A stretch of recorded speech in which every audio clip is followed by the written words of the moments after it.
Welcome to the Pandemonium Witches podcast, where the ADHD has just a touch of autism, where the true crime is as scary as the hauntings and unsolved cases. But the hosts never stay on topic for long. I'm Kat. I'm Rachel. I'm Em. And I'm Meg. Keep your arms, legs, and other extremities in the vehicle at all times, and enjoy the show. Hello. Bonjour. There we go. I was like, there was no sound there for a moment. Yeah, no, that's my bad. Good morning. Good morning. Oh, good evening to you. Rika was on the phone with me. She was letting me know what time the on-site ABC store is open. Okay. Because apparently the one on base opens at 10. Okay. So That's good to know. yeah, I figure you can stay with me and keep me accountable. Of course, always. Well, I know, but I mean, Somebody's got to keep you straight sometimes. I'm so not straight. Oh, I know you're not.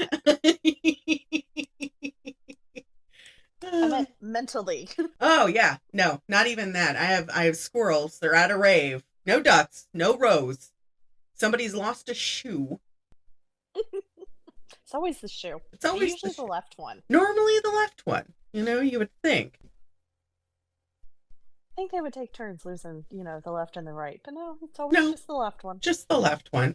I had my ringer on all night. I woke up at 2 a.m. Mm-hmm. You know, I have the walnut-sized bladder, so of course I messaged you. I messaged my husband. He didn't respond. I apparently sent him 8 messages, thinking he was going to respond because it's midnight. Of course he's awake. He's always awake late. This asshole cannot go to bed to save his life at the right time. Yeah. Nope. Except for the few times you message him and he's actually asleep. He's actually asleep. So, I have no idea if he's going to make it to the bus on time, but let's hope. Oh, no. I hope he has an alarm set, Right? I have to send him his things. So, Emily's not with us today. Sadness. Yeah, that makes me sad. She is not feeling well. Sorrows. Prayers. And oh my God. It comes out in like 2 weeks. Oh, Bridgerton? Yes. I really want them to make another season of Queen Charlotte. They are. They are. Oh, so they're doing Bridgerton and Queen Charlotte, you know what I mean? Like, yeah. So it's getting there. You just got to give it time. Well, I wish they'd hurry up. I am not patient when I finally find new series. I feel your pain. I texted him. One of the reasons why I waited so long before I started Supernatural and Grey's Anatomy. I don't actually want to watch it because I already lived that life. I mostly do it because Jared and Jensen. Oh, Jensen Ackles? Yeah, the eye candies between the two of them. Yeah. Yeah. I mean, that's fair. They are quite pretty. They are quite pretty. And they are hilarious. There is a new TV show. It's called Red Rum. Mm-hmm. On the not Discovery, but like the Oxygen Network or whatever. Okay. It's good. I didn't think it would actually be, I'll have to look into that. So, I figured even though I went last time, I'm gonna go today. That's fine. Okay. I didn't have time to prep, so. Aha! I win again. Are you coming up here or not, Fluffy? Fluffy! Where's the loaf? Hold on. Hmm. There's the loaf. Love, love, love. Do you want to talk about some murder? Yes, please. Okay. So, kind of to bring up.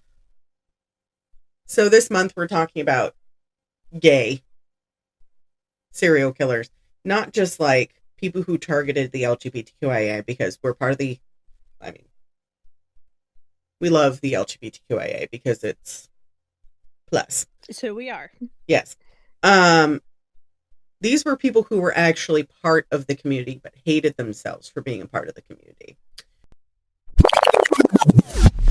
This is a Pandemonium Witches podcast. Trigger warning. The following episode contains graphic violence and gruesome depictions. Listener discretion is advised.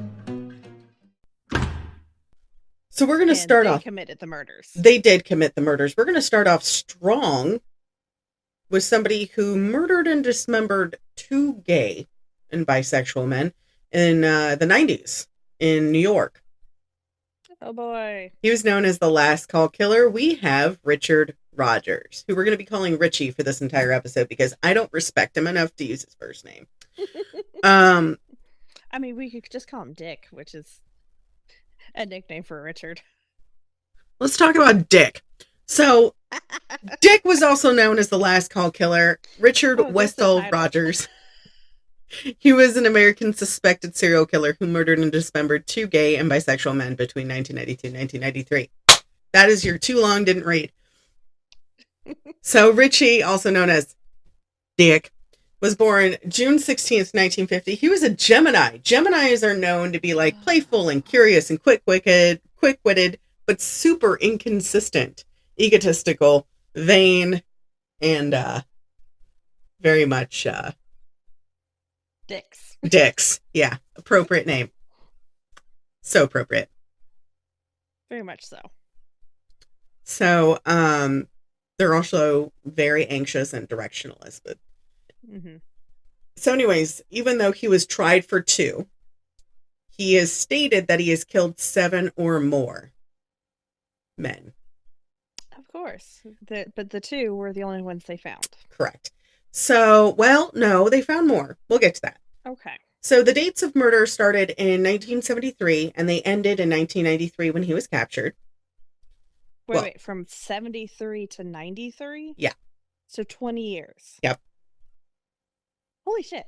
So he was captured the first time, and then he didn't murder again until he got arrested the second time, which was in 2001. They let him go? Yep, we'll get to that. So he was born June 16th, 1950 in Plymouth, Massachusetts. He was the eldest of 5 siblings. Dad was a lobsterman. Did you know? It's not a fisherman, it's a lobsterman. Yeah, because all they do is put out lobster pots. Yes. And that's all they do. That's all they do. I follow a guy on TikTok that records like his interesting finds. It's so really fascinating. Cool. Right? I had to look it up and I was like, TikTok is a great resource. Right. Agreed. So this was back the time where operators, we couldn't access the internet because there wasn't internet. They had telephone workers where that's what his mom did, was a telephone worker. She would switchboards. In the late 50s, they relocated to Florida so his dad could become a sheet metal worker. That's a big change in... Big jump. Huge. Yeah. But because of where they lived, they used to hunt a lot. So Dad taught him how to hunt deer and ducks and learned how to fish. I mean, live off the land, basically. Pretty much. But we knew things were going to happen to Dick because, of course, he's got a name like Dick. He is skinny and shy. He's the epitome of the nerd, right? Okay. He liked going to Girl Scout meetings with his mom and his kid sisters. That's a little weird. He didn't like hanging out with the boys. That's a little suspicious. But there's no, there was no history of abuse in the home. None. However, this is where it gets fun. Well, there's always a however. However, yes, there's more.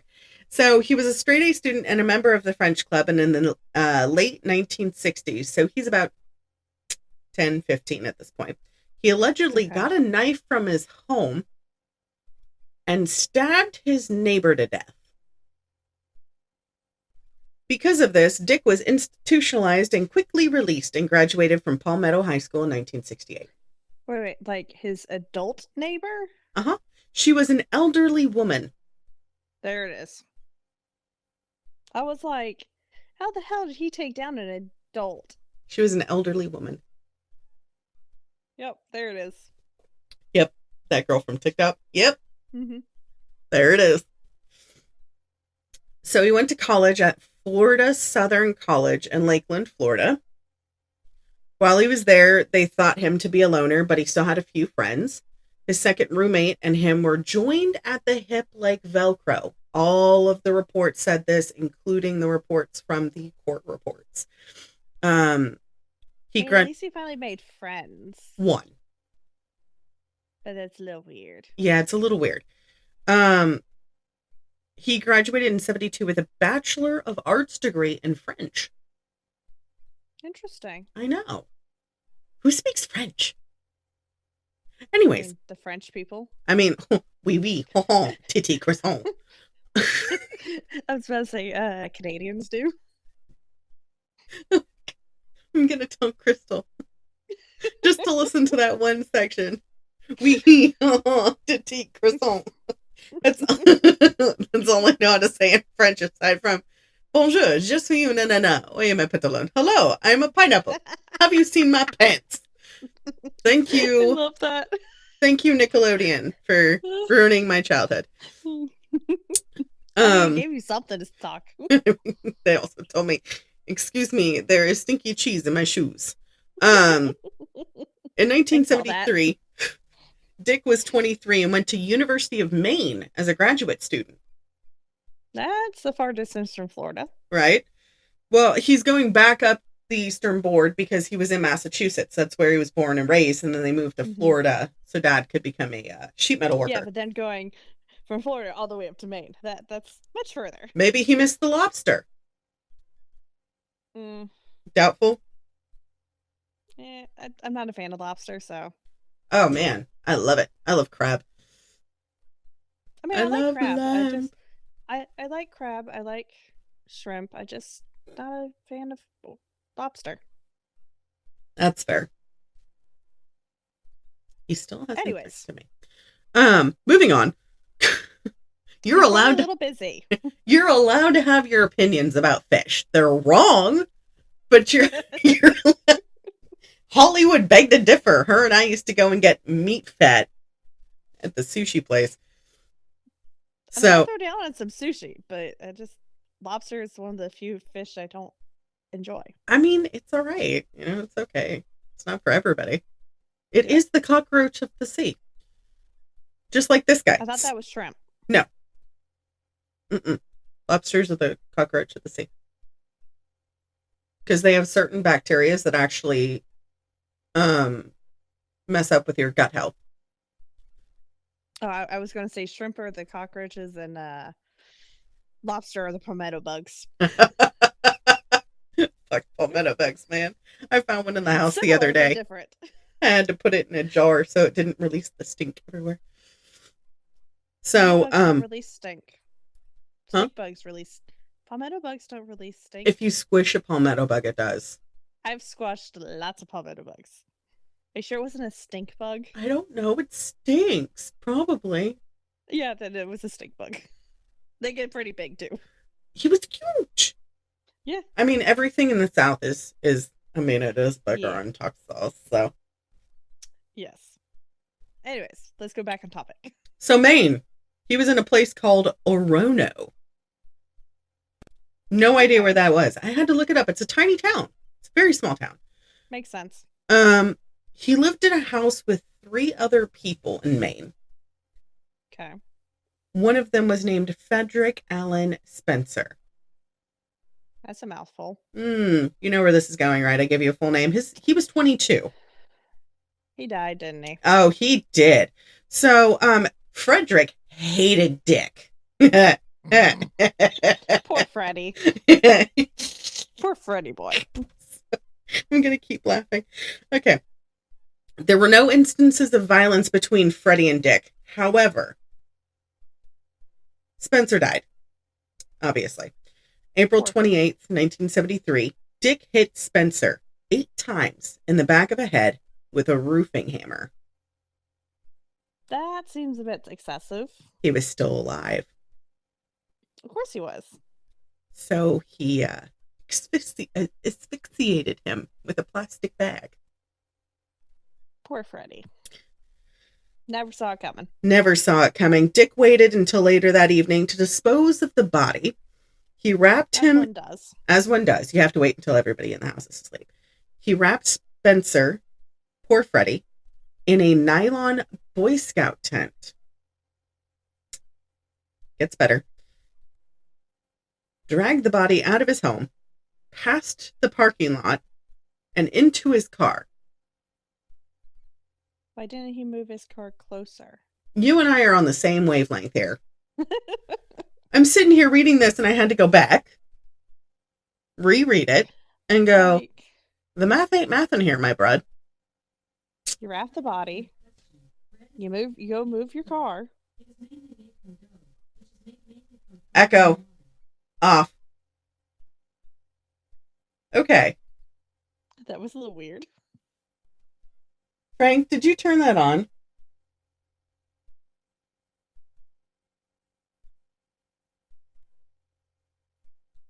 My word sounded like the ECHO. Anyways. So you wrap the body, move your car, take the body out to the car. Right. Leave inside car. Yes. You would think. Because less likely of a chance of somebody seeing you that way. Correct. However, this is a sleepy little hamlet. Most of the people in this area are older or already in bed because they go to the university. Well, and also, it's small towns like that. The running joke is the sidewalks get rolled up at sundown. Yep. Nobody operates after dark, and especially at this time, it was the 70s. So I mean, there was a penchant for murder. Speaking of murder, might stay open for a couple hours after that, and everybody go home. Yep, pretty much. So drug the body out, drove it off, drove down Route 116 in Old Town for about a minute until he reached Bird Stream Forest, where he dumped Spencer's body. Now, 116 is still there. Mm-hmm. It's an old route. It's a nice route. It's a scenic route. It's littered with potholes. So I'm thinking, how did he get the body in his car to the destination without presumably littering the entire back end or the back part of the car in blood because of the goddamn potholes? It probably wasn't potholed back then. True, probably. Probably had good. It was still probably relatively good pavement. So fresh and so clean. So, about less than a week later, May 1st, May Day, his body was found by 2 cyclists. So Freddy's been... Mayday.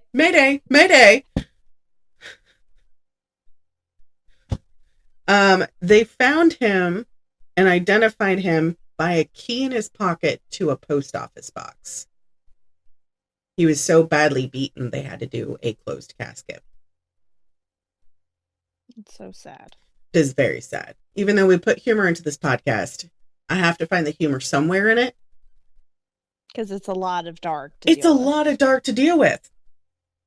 Which is why we're calling him Dick. So, 3 cops went to go interview Dick and the rest of the roommates, which, there's 2 others left in the house that have not been murdered. Yes. In Dick's room, they discovered bloody fingerprints on the floor and on the door, a bloody footprint, blood droplets across the walls, and the hammer used to kill Freddy. You basically say they caught him red-handed. Yep. and they let him go.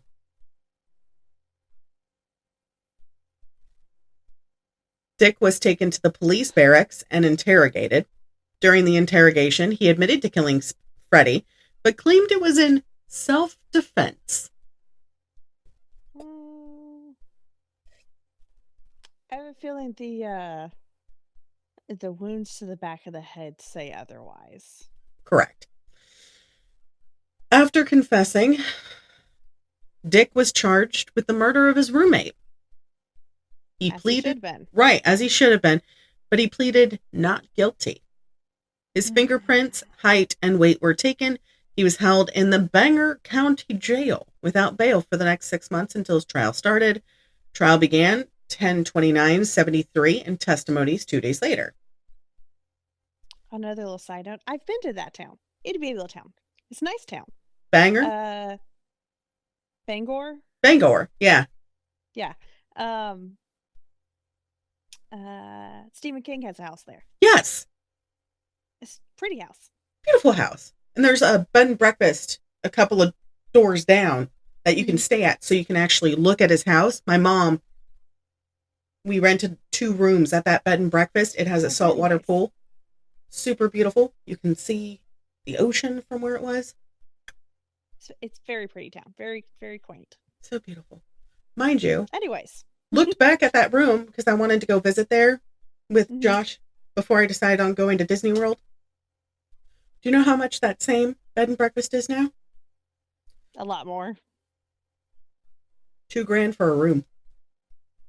Yeah. I'm going to stay at Disney World for a week. Same price. Right. You get a week out of it. That includes tickets. Right. So testimony began 2 days after that. The first testimony was from the ME.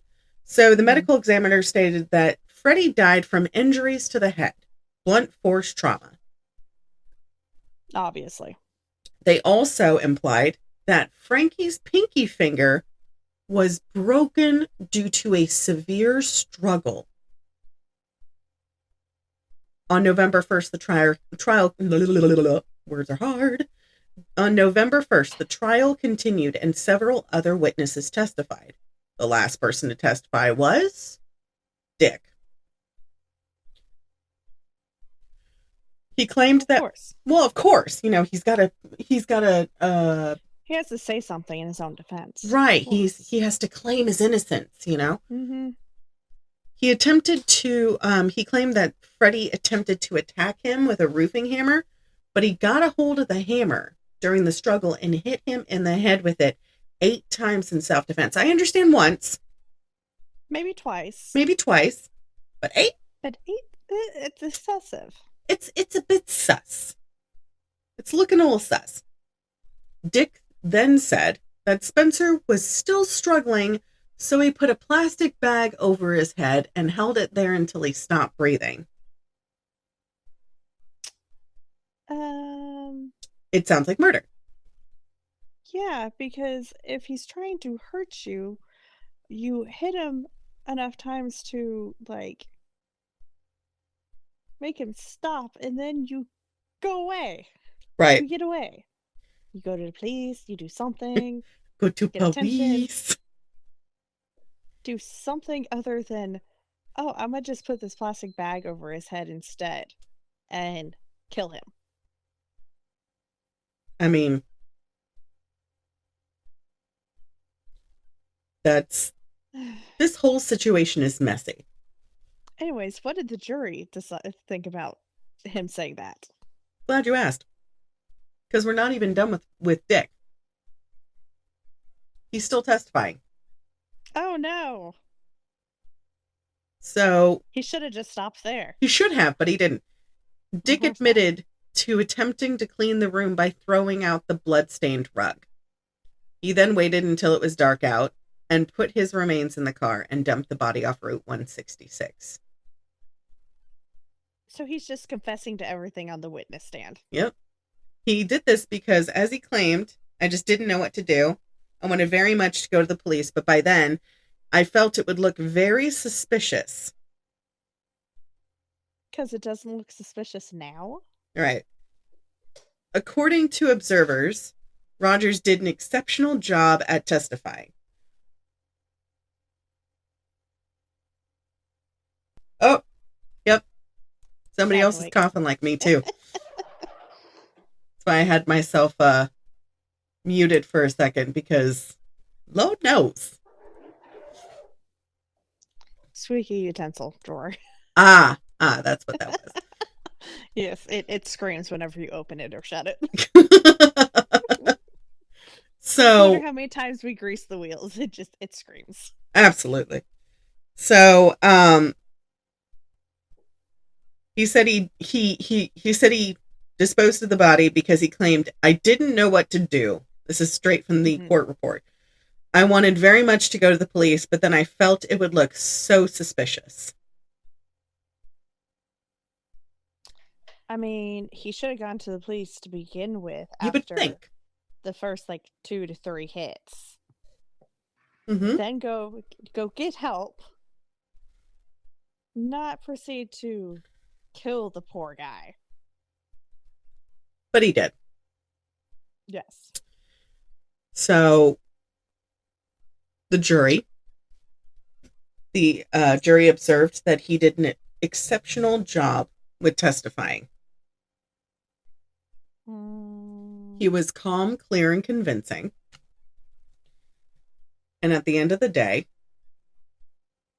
the judge, Errol Payne, made a request to reduce charges to manslaughter. Or no, Errol Payne, which is his defense lawyer. Mm-hmm. The judge agreed and reduced the charge. Rogers was also employed the gay panic defense, stating that Frederick went from homicide to manslaughter? Mm-hmm. Which is a lesser charge. But they're the same thing. I understand, but hold on. He then said that Frederick made unwanted sexual advances to him several times, and that caused him to attack him. Trial ended the very next day. The jury deliberated for just under 2 hours. 2.5, 3 hours. And the verdict was reached of not guilty.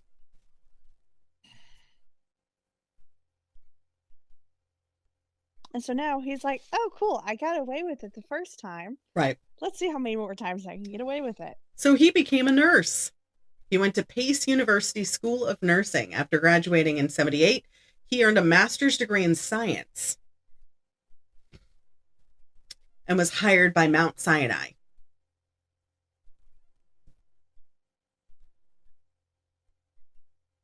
There's just so much there. I know. He eventually went on to be a surgical nurse and worked in the pediatric ward until 2001 when he was arrested. What's with pediatric nurses killing people? I know, but it gets better.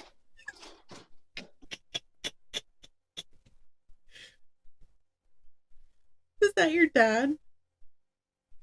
Dad? Tell him I'm side-eyeing him. Mm-hmm. So, 1978. Nobody's murdered, right? Okay, so we're at 1978. He hasn't killed anyone, right? That we know of. No. He hasn't killed anyone. July 11th, 1988. Dick invited him 10 years later. 10 years later. From 1973 to 1988. So, 15, roughly. Dick allegedly invited a man he met in a bar in Manhattan to his Staten Island apartment. Okay. After driving them both back to the house, Dick asked him if he wanted something to drink. The man said, sure. Diet Coke. Dick brought him orange juice. That's not what he asked for. No, it's not. And if that was the only thing he had to offer him, he should have been like, hey, do you want something to drink? By the way, all I have is water or orange juice. However, there are certain drugs that when you put them in certain things, you can't see the bubbles or of course the cloudiness, hence the orange juice. Dahmer did it too. I mean, I feel like Diet Coke, like, you could probably hide a lot of stuff in it too because it's dark and bubbly. You'd be surprised you actually can. So, like, I'm just like, what? Hold I on. don't know. Hold on. Continue. So after drinking it, the man fell unconscious, and hours later, the man woke up, his hands and ankles bound to Dick's bed with hospital ID bracelets. You remember how strong those are? Unfortunately, yes. As he lay naked on his back, Dick injected a needle into him, causing him to lose consciousness again. So basically, he date raped him, Sedated him. sedated him, bound him, let him wake up, and then resedated him? Okay. Right. So much to unpack. So, a few hours later, Dick dressed him and carried him out of the apartment building. When he woke up, several hours after that, he called his friend who drove him to the local police department and reported the assault. He went to the Roosevelt Hospital and doctors ran several tests on them and they noted bruises on the top of his hand. He took a rain kit and everything came back negative. Of course it did. Dick was arrested for the crime in August of 1988, but he was acquitted in a non-jury trial. Of course. So, at this point, you know he's probably gotten sneakier. And there's probably... He's learning from his mistakes. Right, there's probably no... Rachel, can you keep me awake until 2 a.m.? Of course. As long as I can go to sleep sometime today, I can keep you up till 2 a.m. Are you off of work tomorrow? Yes. Oh. I'm off Monday and Tuesday. Oh, that's right. Oh, that's shit. Okay, that's right. Tomorrow's Monday. Okay. I know. Anyways. I've sent you some things, so. Back to the murder. I have several things to say about this. We're gonna... For another time. So, we're going to go back to the murder between 91 and 1993. Okay, from 91 to 93. Got 91 to 93. 4 gay and bisexual men were lured from piano bars in Manhattan, because piano bars are a huge thing in Manhattan, especially at that time, because it was still very much a big thing. These 4 were later found dismembered and murdered in trash bins along the highways in Pennsylvania, New Jersey, and New York. So he completely changed his MO and style. He went from a hammer in a plastic bag to holding a person hostage to straight up abducting and dismembering now. Yeah. Okay. Yeah. He's just trying a little bit of everything at this point. Right. So at this point, the media starts calling him the last cold killer because these men mysteriously disappeared during last call. Okay. Makes sense. All right.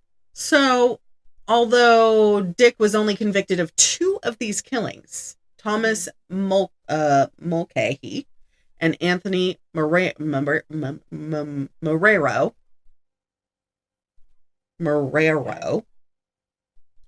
he is suspected of committing all 4 murders because they were all identical. Yeah. The first known victim of the last call murders was 54-year-old Peter Stickney Anderson. May 5th, Cinco de Mayo, 1991. Peter was last seen alive on Lexington Avenue after drinking at the Townhouse Bar in Midtown. following morning, his remains were discovered in a trash barrel by a maintenance worker along the westbound side of the Pennsylvania Turnpike. Damn. The worker couldn't lift a garbage bag in the trash barrel, so he opened it and found a head. And probably screamed like a little girl. Probably screamed like a little girl. I probably would have sat there and went, but where's the rest of them? Probably after the startle effect, it's probably his next thought. Probably, more than likely. So he notified a supervisor who called the state police in Pennsylvania, and an autopsy was conducted, as they do. And they revealed he died from multiple stab wounds to the chest and back. Which means they end up having to found the rest of him. Yes. He was also castrated post-mortem. And his shaft was placed in his mouth. Of course it was. Due to rigor mortis, the medical examiner determined that Anderson had died less than 37 hours prior to discovery of his body. Poor guy. His identity was originally unknown, but later identified after his belongings were found on another stretch of turnpike.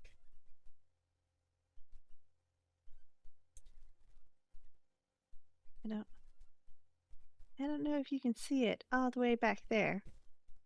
It's a turtle. Turtle. Let me get up. Sorry, I looked outside. He's going for the pond. Aw, cute little turtle. The pond that's no longer there. That's so sad. It's a box turtle. A cute little turtle. And you go nom nom nom.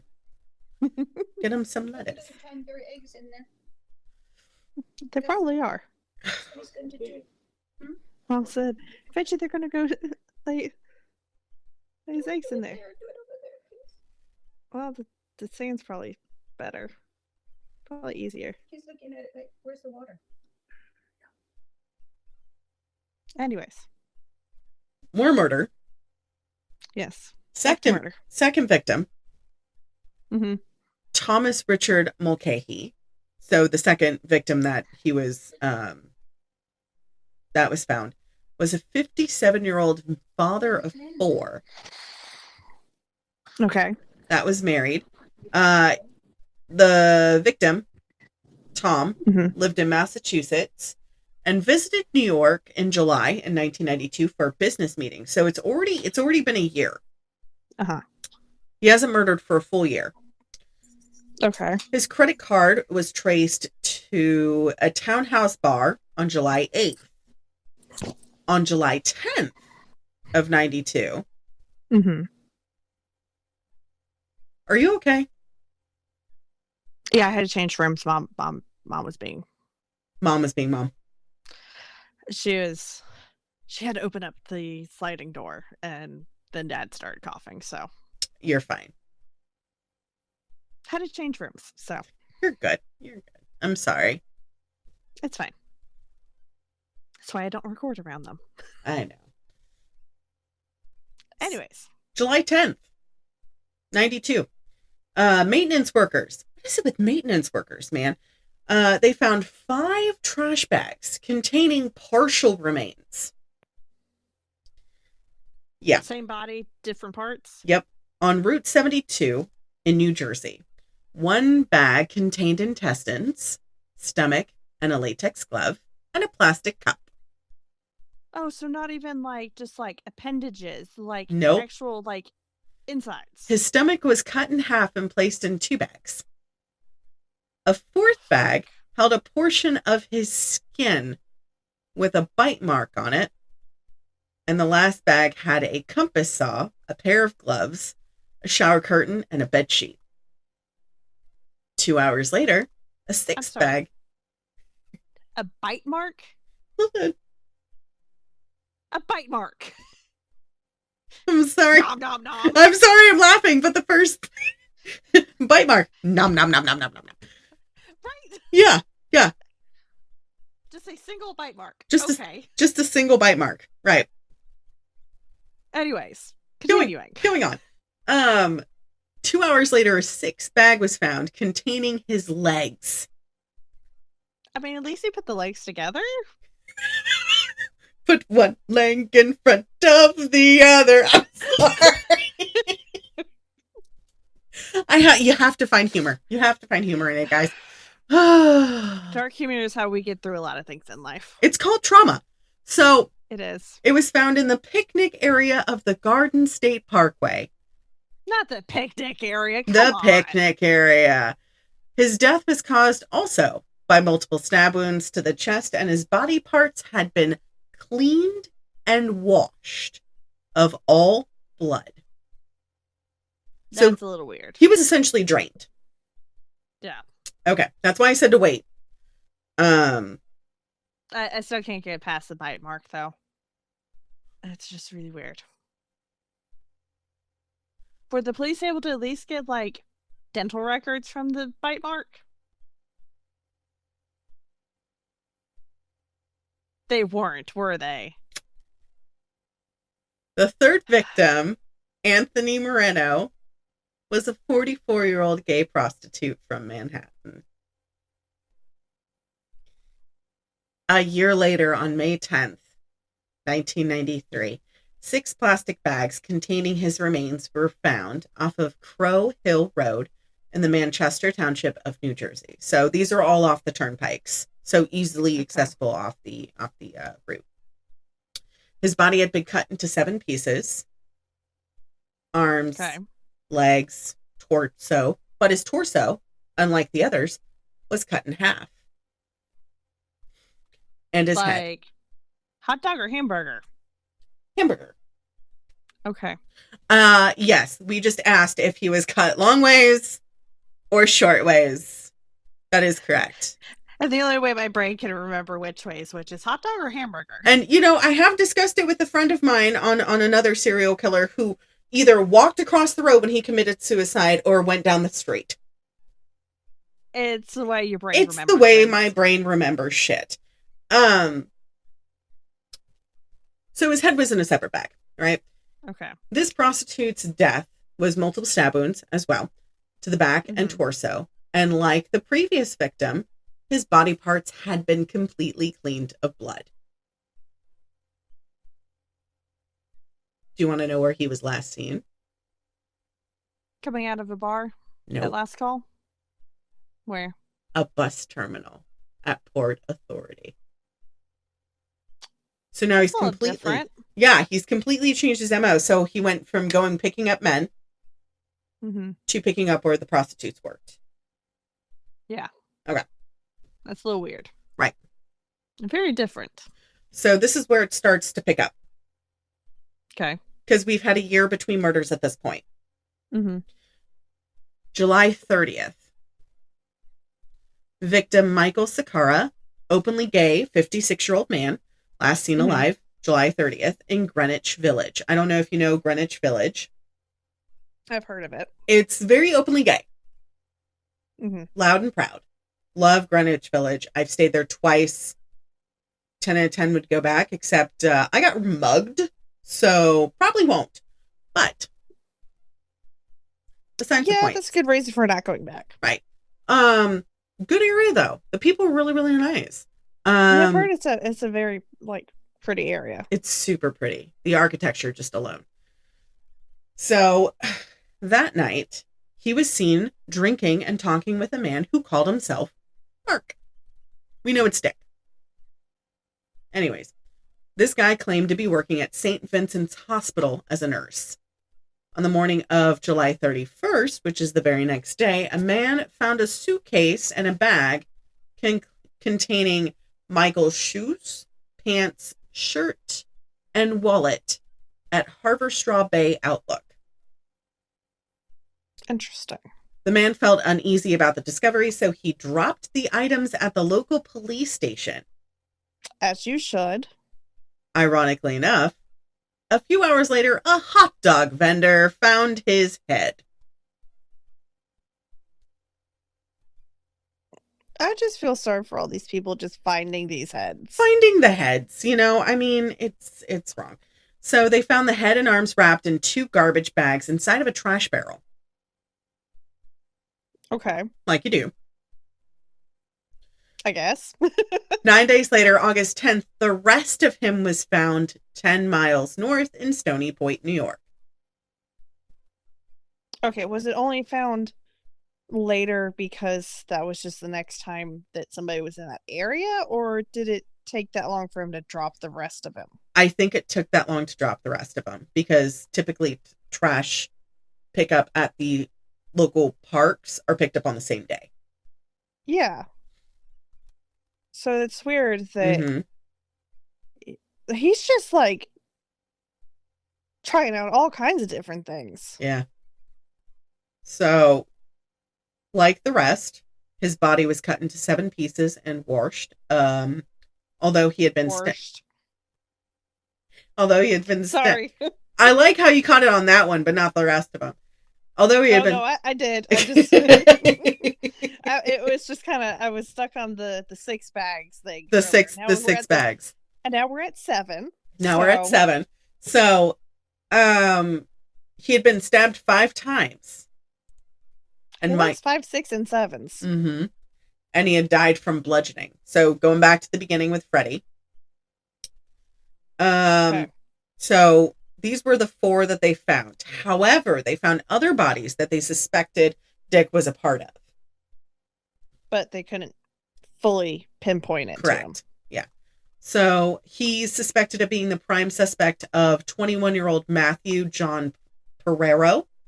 On April 10th of 82, he was found dead off a dirt road, Interstate 4, in Lake Mary, Florida. His death was a strangulation with 6 stab wounds, and his nipple had been bitten off.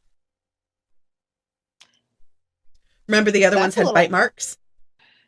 Yeah, but like, right? The nipple though? I know. That's why would you do that? Also, just the nipple. Also, did you know, for the women that are listening, if you lift up your boob and you pinch the underside of your boob, you can't feel it?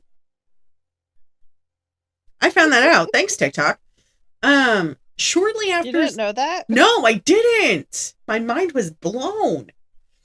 For hours, I was sitting there going... It's because the nerves stop before they get to that part. I did not know that. The little random fact of the day.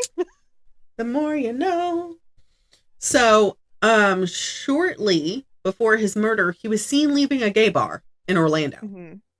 Okay. Dick was in that area for a college reunion at the time. Makes sense.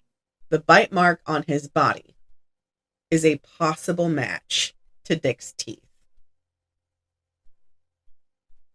Because dental records don't lie. Right. Dick was also suspected in the 86 murder of Jack Franklin Andrews, whose parts were discovered in garbage bags and quilts along Route 8 in Litchfield, Connecticut. Was there a bite mark on this one too? Yes. Love how you actually had to look at your notes for that to make sure. I got a text message from the husband at the same time. I was like, which thing do I look at? Ah! Okay. So, Andrews is suspected of being the victim of another unidentified serial killer who murdered and sexually mutilated at least 2 men during the 1980s and the 86. Okay. So they believe that Dick killed people whenever he went on vacation. Because why leave it at home? We just take it on the road. It's okay. I carry my pocket serial killer with me at all times. So he went to California, Florida, Massachusetts, West Virginia, New Jersey, and Arkansas. And killed people all over there. Yes. Of course he did. So why leave it at home? Thanks to DNA, especially coming out in the 80s, they found 28 fingerprints and 3 palm prints from the 8 trash bags that were on Peter's body. Okay. The prints were put into the Pennsylvania, New York, Virginia, and New Jersey database, but no matches were found. Police soon ran out of leads, and his case became a cold case. Because they can only run as many as they have in the system. Correct. So police weren't unable to find any fingerprints at Tom's crime scene, but they did find DNA in the latex glove. Yay! The DNA was entered into FBI's combined DNA system. So Dexys. Mm-hmm. But there were no matches. Investigators also traced the origins of the bag containing the glove to a CVS branch on Staten Island. So now they know its whereabouts. Yeah. The sticker on a keyhole saw used to dismember Mulcahy, Mr. Thomas, was traced back to the Pergament retail chain. Okay. There were only 32 in New York and New Jersey, and there were 2 on Staten Island. So they're getting a little closer. One of which was across the street from a CVS. Got a winner. Ding, ding, ding, ding, ding. Got a winner. This made detectives believe that he lived or worked on Staten Island, which we've already talked about earlier. That area. Right. So,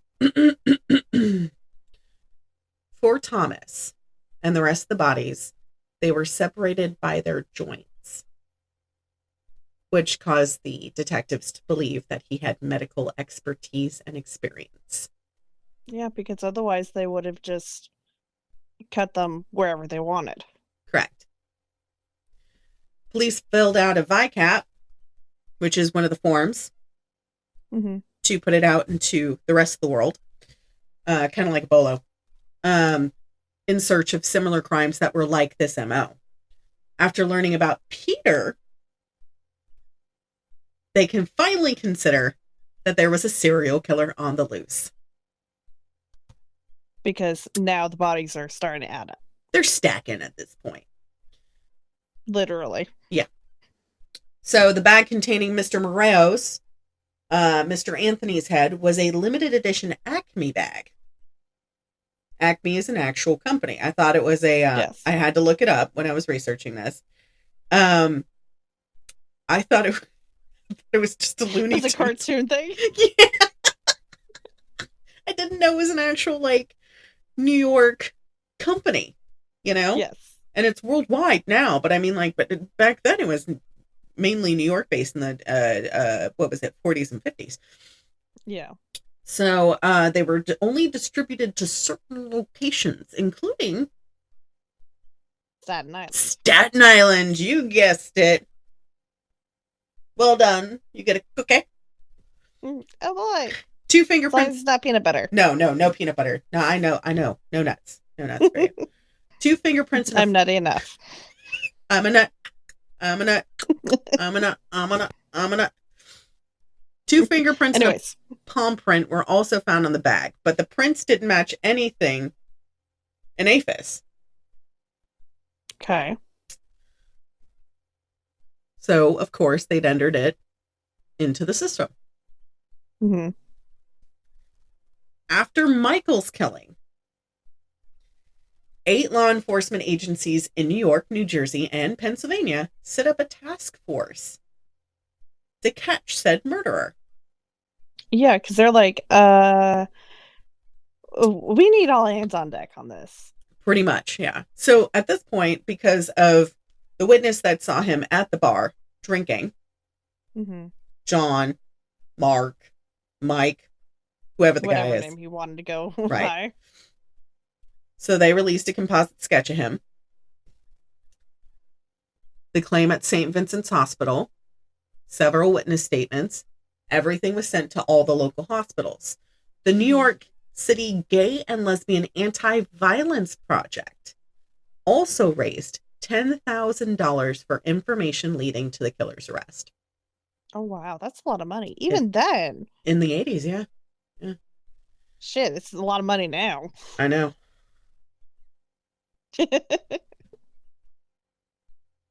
Frank, stop unlocking the door.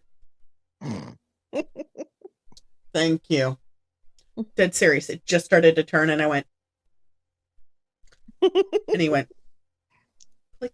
I told him, I was like, Frank keeps unlocking the fucking doors. He wants me to get murdered. This is a true crime podcast, but not that kind, Frank. We like to discuss it, not be in it. Not be in it. Okay. I lost my place. Okay. So. Anti-Violence Project. $10,000. Yes. Okay.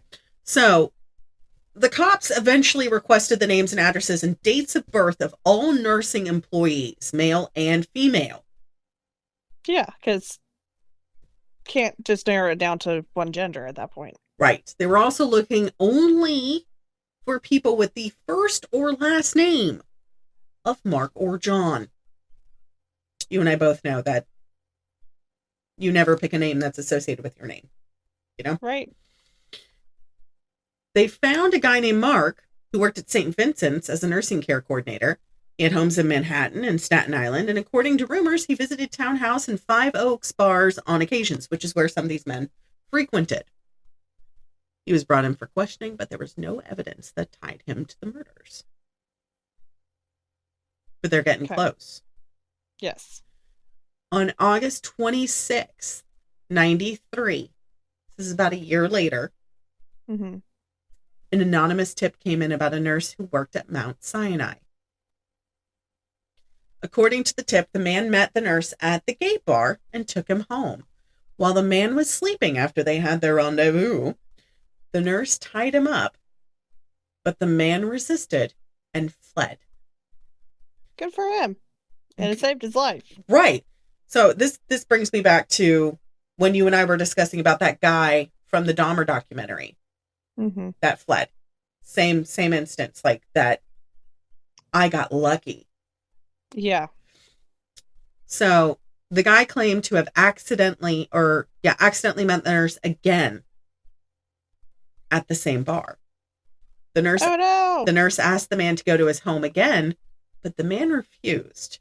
The person who sent the tip didn't know his name. So detectives requested information about the male suspect. When she saw Roger's photo, the bartender that works at the Townhouse bar that all these men frequented. Yeah. She said that the man had similar hair to the suspect, but could not make a positive ID on whether or not if that was the actual person. I mean, bartenders see a lot of people, so it's understandable. Right. So, because of this, everything went cold. Task force was disbanded in November. Okay, quit looking at your phone. Let's get. I know. I'm sorry. Okay. In April of '99, so 6 years later, New Jersey police became aware of a fingerprinting lifting technique known as the vacuum metal deposition, which uses metallic vapors to make invisible and latent fingerprints visible. The gloves that were found and all of the plastic bags from the crime scenes were sent to a Toronto forensic lab to be tested. Yeah. Because Canada's great. Right. Canada's great. They have been working with the United States, like the FBI and the CIA and NCI, and they've been helping close a lot of closed cases because their forensics is top notch. I mean, ours is getting better, but I mean, like, they were ahead of their time. I love Canada. Right. Oh, Canada. I'm glad they're closing a lot of cold cases. Definitely. And this is one of them that I was like, holy crap. I was so excited. So 6 months. Took them 6 months to lift 35 fingerprints and a few palm prints from all of the evidence. I mean, that's pretty good, though. Right. So they sent all of the information to all 50 states, including Puerto Rico, where they could be run through each state's AFIS systems. The prints finally matched to Dick in Maine's fingerprint database from Freddie's murder. The Maine's AFIS. Yay! Maine's APHIS system did not go online until 2001, which is why they didn't find it until then. Mm-hmm. So he was finally arrested May 28th of 2001. But he was still murdering people up until this point. Of course he was. But they only 'Cause he's- caught 4 bodies. Yeah. He He got better at disposing them. Right, he did. So they told him that he was being arrested for credit card fraud. So anything to get him in the station. Right. So he was a victim of credit card fraud. Come in for questioning. Let us talk to you, see what we can help you with. Mm-hmm. When they went to the interrogation room, detectives told them that they were actually investigating the murders he was suspected of. He admitted to knowing Michael, but after figuring out that the police had linked him to the murders, he requested counsel and was eventually arrested. His bond was set for $1 million. Well, that's good. It's great. However, it gets better. Yay! More! During the search of his home, they discovered more evidence, circumstantial, but leading him to the murders. First, they found a bottle of Versed, which was used commonly as a date rape drug in the 80s and 90s. Mm-hmm. The copper fibers were also consistent with those found on Tom's body, and the plastic bags in his home were similar to the ones that were found with all of the body parts. Mind you, these were Acme bags. Which were very limited area. Correct.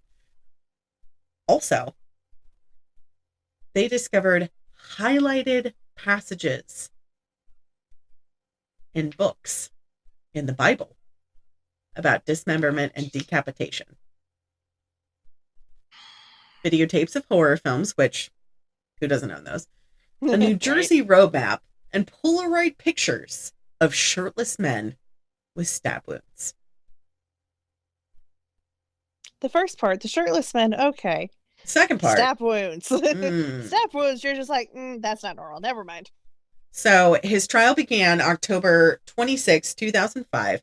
He was offered a plea deal during jury selection, which is rare, you know. They stated that if he pleaded guilty to manslaughter in both cases, he would receive 2 32-year sentences with a possibility of parole after 15 years, which is it's a good plea deal, especially for how much murder he's done. Additionally, if he pleaded guilty to 3rd-degree murder for the death of Pete, he would receive a total of 10 to 20 years in prison. Dick said he'd think about it, and then declined it. I was about to say, I could see him going, okay, I need to think about it, because those are both really good plea deals. Right. But then to decline both of them, like, boy, you stupid. Right. No, he's worse than stupid. He thinks that he's charismatic as fuck. He ain't no Ted Bundy, man. He thought he'd get out of it a second time like he did the first time. Right. Nope. Mm-mm. Nah. DNA evidence has come so much further since then. Nah, fam. He done. So several witnesses, including those who discovered the remains of the victims, detectives who investigated this case, and the fingerprint analysis, testified at the trial. However, as they do. However, Dick himself did not testify and decided to remain quiet during his proceedings. I mean, that was probably smart on his part. Probably smart, considering the fact that he got so cocky he didn't think he would get caught. Mm-hmm.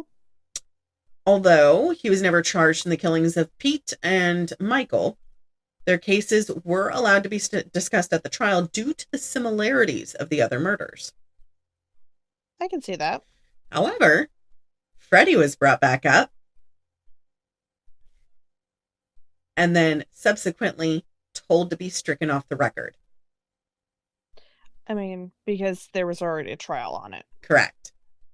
So was John It could Pirro. be brought up, but it's irrelevant. Right. And John Pirro and the 1988 assault were not allowed to be mentioned, but they still were, and they were stricken as well.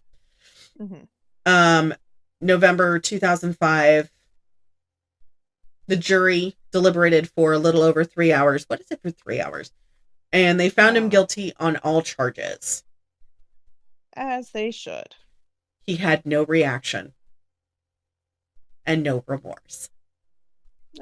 Obviously, he had no remorse. That's why he kept killing. Yeah. And he's serving 2 consecutive life sentences without the possibility of parole. Yay! So I went to 6 different websites for this. Mm-hmm. I got a good chunk of it from Wikipedia, but the rest are from articles that were on ABC and NBC and CBS. Mm-hmm.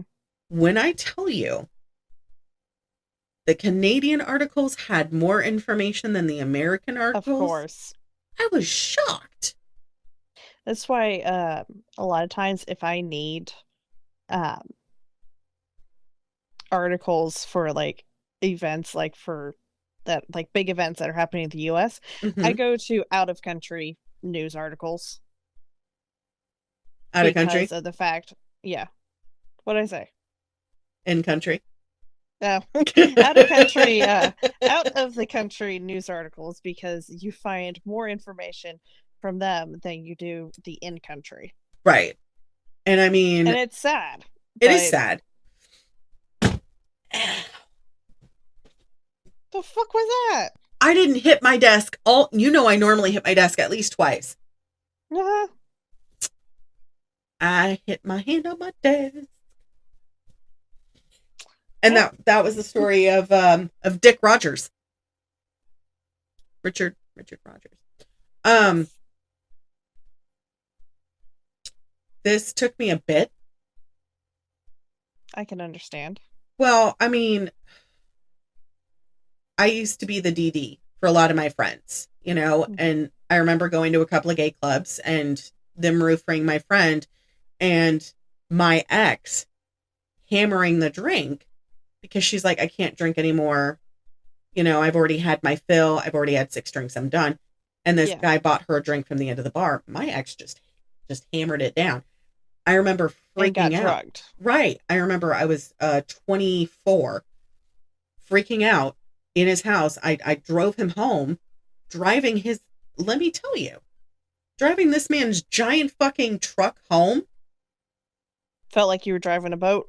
Oh my God. I felt like I was going to hit everything.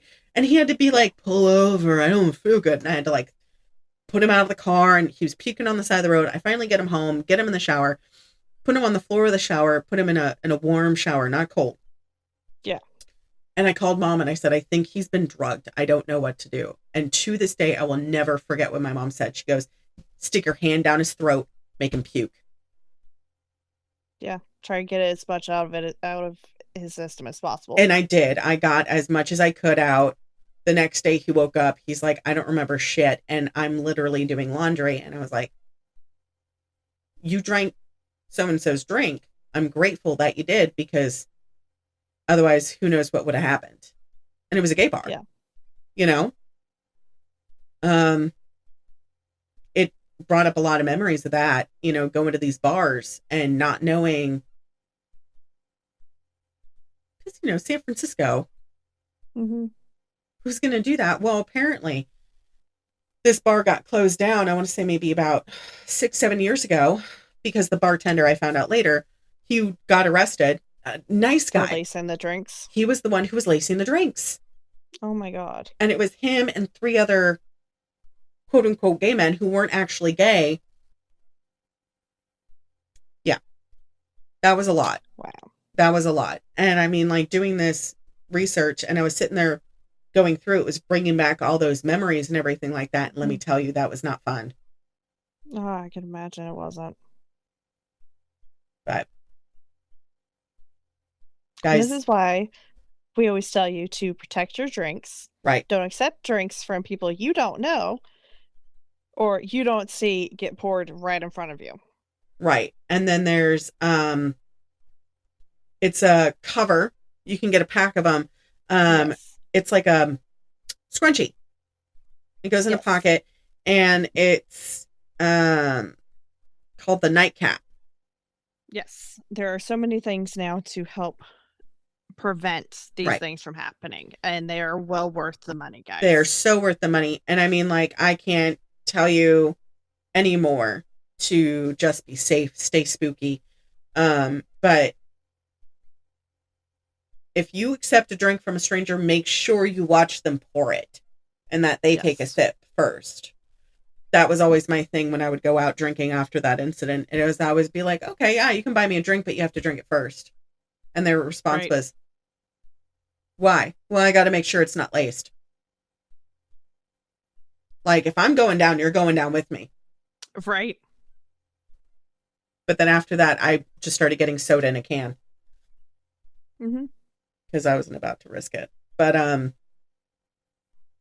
we have a lot more murder that we're going to cover. But this month is probably going to be definitely hard for us. Yes. Yeah. I think it's your turn next time. Yes, it is. Okay. I know we're doing somebody spooky, but somebody icky spooky, which is not fun. I'm not looking Very forward to icky. it.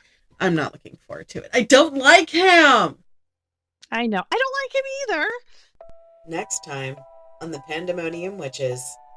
Is not your speed. I would highly recommend Skipping this episode. Yep. Petting your cat. Fighting small children in the streets. And coming back next week.